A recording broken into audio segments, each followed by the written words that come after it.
జై జగన్. అబద్ధాల నాయుడా చంద్రబాబు నాయుడా? దెందులూరు కాన్స్టిట్యున్సీలో నిన్న మీటింగులో నువ్వు చెప్పినటువంటి మాటలు అబద్ధాలకు కూడా ఒక అంతుంటుంది చంద్రబాబు గారు.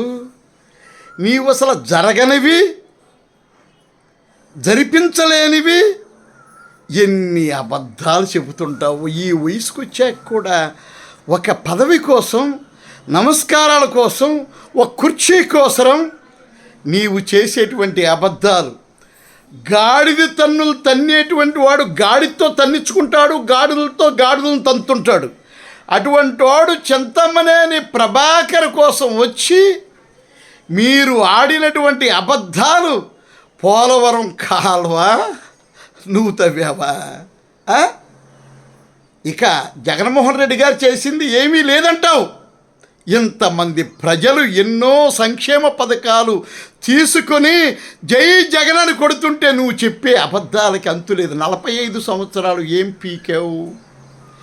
అబ్బయ్య చౌదరి గారి మీద పడి ఏడుస్తున్నారే. అబ్బయ్య చౌదరి గారు వచ్చాక కైకలూరుకి, ఏలూరుకి బ్రహ్మాండమైనటువంటి రోడ్డు వేయటమే కాదు, వంతెనలు నిర్మించాడు. ఎప్పటి నుండో కృష్ణా జిల్లాకి, పశ్చిమ గోదావరి జిల్లాకి బలివే దగ్గర బ్రిడ్జి కట్టే దమ్ము లేని చింతమనేని పట్టుకుని అబ్బయ్య చౌదరి గారు ఏం చేశాడంటున్నావా?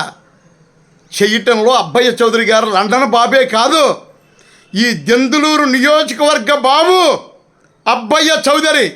అటువంటి అబ్బయ్య చౌదరిని ఆడిపోసుకుంటున్న మీకు పురుగులు పట్టిపోతారు దుర్మార్గులారా.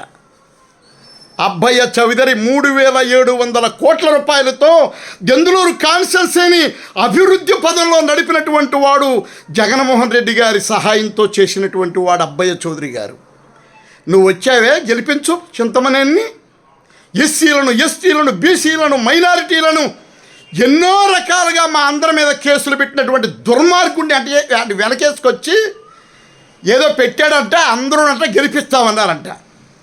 చింతమనేని గెలిపించడం నీ వల్ల కాదు. నువ్వు మీటింగ్లకు వస్తావు ఎందుకు? నువ్వు కుప్పంలో గెలవటం కోసం చూడు, కుప్పంలో నువ్వు ఓడిపోతున్నావు చంద్రబాబు. అర్థమైందా నీకు?